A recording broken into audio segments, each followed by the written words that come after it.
ছিল মৃত্যুকল, যেখানে অলস মানুষের মৃত্যুর পরে দৌড়াতে বাধ্য করানো হতো। এটা অলসদের নরক নামে পরিচিত। যে দৌড়ানো থামাতো সে এই কলের নিচে চাপা পড়তো, আর যে নদীতে ঝাঁপ দিত তাকে পিচ্ছন আর মাছ ছিঁড়ে খেত।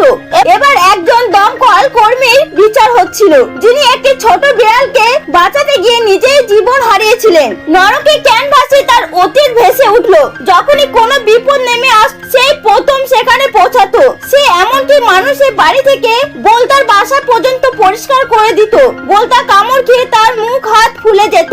বন্যার সময় নিরীহ শিশুদের বাঁচাতে নিজের জীবন বাজি রেখে জলে ঝাঁপ দিত, তাদের তুলে আনতো। তার কাছে প্রতিটি জীবন মূল্য সমান ছিল, তাই নিজের জীবন বাজি রেখে একটি বিড়ালকে বাঁচাচ্ছিল। সে বিনিময়ে কিছু চায়নি। এইভাবে সে অগন্তি মানুষের প্রাণ বাঁচিয়েছিল। তার এই অবদানের জন্য তাকে সম্মান জানাতে নরকের রানী উঠে দাঁড়িয়ে হাততালি দিল। তারপর রানী জিজ্ঞাসা করলো, তুমি এত পরিশ্রম কেন করতে? তখন লোকটি বলল, টাকার জন্য। এটা শুনে রানীর মুখের ভাব বদলে গেল, কেননা নরকের সকল সুখের কারণ বলা হতো টাকাকে। তাই রানী সঙ্গে সঙ্গে তার দূতকে লোকটিকে মৃত্যুর কোলে পাঠানো আদেশ দিল। কিন্তু তখনই পৃথিবী থেকে আসা দূত জলে ঝাঁপিয়ে পড়ে তার নৌকাকে থামিয়ে দিল এবং পুনরায় বিচার করা আর্জি জানালো। রানী আবার নরকের আয়না খুললো। তাতে দেখা গেল লোকটি প্রতিদিন আরো 5টি কাজ করত।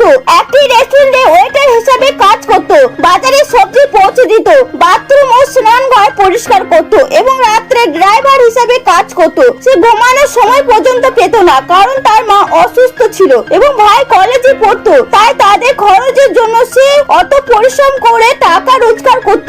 সত্যটা দেখার পর নরকের রানী বিচলিত হলো এবং তাকে মুক্তি দেওয়ার সিদ্ধান্ত নিল।